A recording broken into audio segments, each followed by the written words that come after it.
কবুল কবুল। ওপার বাংলার অন্যতম ব্যস্ত অভিনেত্রী রীতাবরী চক্রবর্তী বর্তমানে টালিপাড়ায় দাপিয়ে বেড়াচ্ছেন তিনি।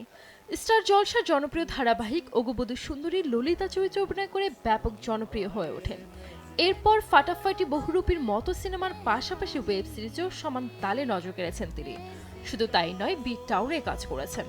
সব মিলিয়ে নিজেকে একটা ব্র্যান্ড হিসেবে গড়ে তুলেছেন এই অভিনেত্রী। জানিও কারণ রীতাবরীর ভক্ত শুভাকাঙ্ক্ষীর সংখ্যাও কম নয়। অভিনেত্রীর ছোট ছোট বিষয় নিয়ে তারা বরাবরই কৌতূহলী, কিন্তু অনেকেই জানেন না খুব অল্প বয়স থেকে জটিল এক রোগে ভুগছেন এই নায়িকা। যে সমস্যার কারণে একবার গাড়ি থেকে ওনাকে ঝাঁপ দিতে চেয়েছিলেন তিনি, এবার সে কথা নিজের মুখেই জানালেন অভিনেত্রী। আমার না হঠাৎ কিরকম যেন মনে হলো আমি হাতলটা টানি টেনে ঝাঁপ দিই, but because as a human I am not a suicidal person. মানসিক স্বাস্থ্য নিয়ে কথা বলতে আজও স্বচ্ছন্দ নন অনেকেই। বলিউডে দীপিকা পাড়ুকোন প্রকাশ্যে পাঠ পড়িয়েছিলেন ডিপ্রেশনের। কতটা কঠিন পরিস্থিতির মধ্য দিয়ে যেতে হয়েছে তাকে তা বলতে কি কেঁদেও ফেলেছেন তিনি। এবার ছোট থেকে লালন করে আসা এক অসুখ নিয়ে অকপট অভিনেত্রী রীতাবরী চক্রবর্তী পডকাস্টে জানালেন কিভাবে ওই রোগের কারণে মৃত্যু চিন্তাও ভর করেছিল তাকে। কোনোদিনই নেগোশিয়েবল থাকবে না, ইটস অলওয়েজ নন নেগোশিয়েবল। সম্প্রতি এক সাক্ষাৎকারে রীতাবরীকে বলতে শোনা যায়, ছোটবেলায় এক মনোরোগ বিশেষজ্ঞের কাছ থেকে জানতে পারেন তিনি রেকারিং ডিপ্রেশন নামে একটি মানসিক সমস্যায় ভুগছেন। এই রোগটি জিনগত। তোর কিচ্ছু বেরোচ্ছে না, সাইকিয়াট্রিস্ট দ্য লাস্ট অপশন। এই করে বুঝিয়ে মাকে বললেন ওর একটা অসুখ আছে, অসুখটার নাম হচ্ছে রেকারেন্ট ডিপ্রেশন। এ প্রসঙ্গে রীতাবরী বলেন, চিকিৎসক আমার মাকে জানান ওর একটা অসুখ আছে যেটার নাম রেকারিং ডিপ্রেশন। এটা জিনগত, এখানে ওর কিছু করার নেই।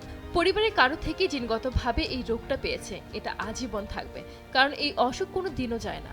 ওর এটা আজীবন থাকবে, এই অসুখ কোনোদিন যায় না। নায়িকা আরো বলেন, আমাকে তিনি খুব সাদামাটা বাংলায় বুঝিয়েছিলেন এই অসুখটা ঠিক কিভাবে প্রভাব ফেলে, কখন এর প্রভাব বৃদ্ধি পায় বা কখন এর প্রভাব গভীর হয়, পাশাপাশি কিভাবে এটাকে নিয়ন্ত্রণ করতে হয় সেটাও তিনি বুঝিয়ে দিয়েছিলেন। চিকিৎসকের মতে আমাকে যোগব্যায়াম করতেই হবে, শরীরচর্চা না করলেই সমস্যা, এক্ষেত্রে আমি কোনোভাবেই আপোষ করতে পারবো না। এই অসুখের প্রগ্রেশনটা কিরকম হয়, কোথায় গিয়ে বাড়ে, কোথায় গিয়ে ডেপতে হয়, কি করে কন্ট্রোল করতে। তবে অভিনেত্রী এই সমস্যার জন্য ওষুধের সাহায্য সেভাবে নিতে চাননি। এ বিষয়ে তিনি জানান, চিকিৎসক বলেছিলেন আমাকে যদি ওষুধ এড়িয়ে চলতে হয় তবে স্বাভাবিকভাবে মনকে খুশি রাখতে হবে। তাই খুব অল্প বয়স থেকে আমাকে ধ্যান, মন একত্রিত করা বা এই ধরনের বিষয়গুলো শেখানো হয় যাতে আমি সুস্থ থাকতে পারি। তবে এর জন্য অবশ্যই শুরুর দিকে কিছুটা ওষুধের সাহায্য নিতে হয়েছিল, কিন্তু পরে তা ঠিক হয়ে যায় আর ওষুধ খেতে হয় না। ওষুধ দিয়ে একটু কিছুদিন ম্যানেজ করতে হয়েছিল, বাট দেন থিংস নর্মালাইজ। তবে এই রোগ তাকে মানসিকভাবে কতটা বিপর্যস্ত করেছিল সে প্রসঙ্গে একটি ঘটনার উদাহরণ দেন অভিনেত্রী। তিনি জানান, তখন আমি ক্লাস 12-এ পড়ি। একদিন হলো ট্যাক্সি করে বাড়ি ফিরছিলাম। আমার এখনো মনে আছে, বাইপাসের রাস্তা দিয়ে যাচ্ছিলাম। একটা সময় আমার মনে হচ্ছিল গাড়ির হাতলটা টেনে একটা ঝাঁপ দিয়ে চলন্ত গাড়ি থেকে। হাতলটা টানি টেনে ঝাঁপ দিয়ে দিই। ও মাই গড, করিনি, just a thought. Sanjit Akhtar, Desh TV. Sexy girl song